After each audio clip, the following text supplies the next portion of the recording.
আমরা চাচ্ছি যে কিছুটা যে দলীয় সরকার ব্যবস্থা পরিবর্তন করতে পারি সেক্ষেত্রে আমি এই মুহূর্তে দাঁড়িয়েছি কুয়াকাটা খানাবাদ কলেজ ক্যাম্পাসে। কিছুক্ষণের ভিতরেই জেলা প্রশাসক মহোদয় এই কলেজে আসবেন। সেজন্য Bangladesh national cadet corps naval উইংয়ের একটি চৌকস টিম, এই প্লাটুন আজকে জেলা প্রশাসক মহোদয়কে গার্ড অব অনার প্রদান করবেন। আর এজন্য যিনি আমাদের মাঝে রয়েছেন বাংলাদেশ নৌবাহিনীর একজন গর্বিত সৈনিক পেটি অফিসার মাসুদ রানা, যিনি এই কুয়াকাটা খানাবাদ কলেজের একজন সামরিক প্রশিক্ষক। তিনি সহ বিএনসিসির সমস্ত ক্যাডেট বৃন্দ আজকে আমাদের জেলা প্রশাসক মহোদয়কে গার্ড অব অনার প্রদান করবেন।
Mohammed Iman, BNPC, Kuwakata Kanabaদ Gitwas, BNC Noble Team, Shaman Guard, Critical Zone, Partner Noble Team, Sir.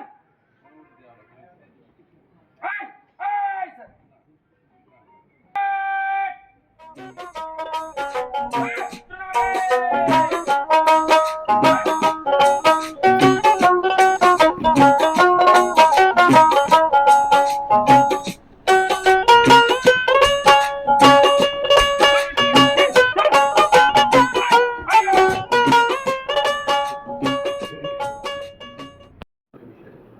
আমরা চাচ্ছি যে কিছুটা যে দলীয় সরকার ব্যবস্থা পরিবর্তন সামাজিক ব্যবস্থার পরিবর্তন হোক, একটা শিক্ষা ব্যবস্থা সামগ্রিক একটা ব্যবস্থা পরিবর্তন হোক। এবং আমরা ধীরে ধীরে এটা অতি অল্প সময় হয়। আমরা তো বড় অস্থির জাতি। আমি যখন আসলাম খুবই টালমাটাল অবস্থা। 16 বছর ধরে অনেক মানুষ অনেক নির্যাতনের শিকার, অনেকের ব্যবসা প্রতিষ্ঠান চলে গেছে, অনেকে বনে বাগানে ঘুমিয়ে কাটিয়েছে পুলিশের ভয়ে বা তাদের ওই আগের তৎকালীন সরকারের। তবে যারা মাগুরা শেষে বাংলাদেশের সর্বদক্ষিণ একটি স্থান। নিজেদেরকে সেইভাবে গড়ে তুলতে, নিজেদের পরিবারের মা বাবা এবং দেশের জন্য কিছু করার চেষ্টা করি। আমি বাংলাদেশের দক্ষিণের একটি নাম না জানা কলেজে পড়ি, আমি দেশের জন্য কি করব, এই চিন্তা ভাবনা মাথা থেকে বের করে দিতে হবে। আমাদের মাননীয় চিফ অ্যাডভাইজার উনিও খুব বিশাল কিছু ছিলেন, ইউনিভার্সিটি টিচার ছিলেন। ইউনিভার্সিটি টিচার তো বাংলাদেশে হাজার হাজার আছে। সেখান থেকে আজকে উনি কোথায় গেছেন এবং বাংলাদেশকে কোন পর্যায়ে নিয়ে গেছেন এটা মনে রাখতে হবে। কার মধ্যে কি প্রতিভা আছে এটা তুমি ছাড়া আর কেউ জানে না। সেটা যদি তুমি বিকাশ ঘটাতে পারো, নিজের এবং দেশের এবং বিশ্বের পরিবর্তন করার ক্ষমতা যেকেও রাখে, বিরাট গর্বের বিষয়। এবং ওই শিক্ষককে দেখে আমি চোখের পানিও আটকাতে পারিনি, কারণ উনি এখনো খুবই বয়োবৃদ্ধ কিন্তু এখনো বেঁচে আছে। এটা বিরাট একটা সৌভাগ্যের বিষয় যে ওই সেই যে স্কুলে আমি একসময় প্রায় আজ থেকে 30-35 বছর আগে পড়তাম, সেই স্কুলে আজকে যাইতে পারছি বা সেখানকার আমাদের একজন এখনকার সম্মানিত শিক্ষক এখনো তিনি সেই স্কুলের স্মৃতি ধারণ করে বেঁচে আছেন। এটা বিরাট বড় প্রাপ্তি। হয়তো ভবিষ্যতে কেউ এই কলেজেই হয়তো এখান থেকে পাশ করে কলেজে হয়তো শিক্ষকতা করবে, তখনকার ছাত্রছাত্রীদেরকে পড়াবে। কেউ হয়তো আমার মতো হয়ে বা আমাদের এখানে সরকারি গবেষণা ভূমি আছে, উপজেলা মাধ্যমিক শিক্ষা অফিসার আছেন, তাদের মতো হয়তো কোনো সরকারি কর্মচারী হয়ে তোমার এই কলেজে আবার আসতে পারবে। এটা বিরাট বড় একটা প্রাপ্তি জীবনে। তোমরা সবাই ভালোভাবে লেখাপড়া করবে, ভালোভাবে থাকবে। আমি দোয়া করি যাতে তোমাদের সামনে ভবিষ্যৎ খুব ভালো হয় এবং তোমরা দেশের নাম বিশ্বের দরবারে উজ্জ্বল করতে পারো, নিজেকে সেই একজন ভালো মানুষ হিসেবে গড়ে তুলতে পারো, এই কামনা করে আমাদের সকলকে ধন্যবাদ জানাচ্ছি। আসসালামু আলাইকুম।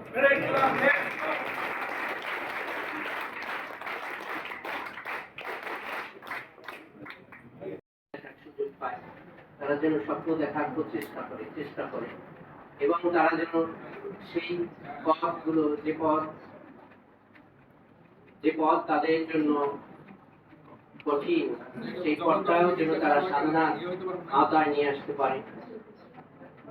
সেক্ষেত্রে আমাদের জেলা প্রশাসক মহোদয় যখন আমাদের এখানে এসেছেন, আমি বলেছি যে আমাদের সকল শিক্ষার্থী যারা এখানে উপস্থিত আছেন আপনার কথা শুনতে চেয়েছে এবং তার সম্মতিতে তোমাদের সাথে তার কথা হলো। আমি তাকে আজকে এই কুয়াকাটা খানাবাদ কলেজে স্বাগত জানাই, শুভেচ্ছা জানাই এবং তার কৃতজ্ঞতা প্রকাশ করছি। ভবিষ্যতে যদি আরো সময় থাকে সেজন্য আমাদের ছেলে মেয়েদেরকে জাগ্রত করার জন্য আবারও আমাদের কাছে ছুটে আসেন এবং তোমরাই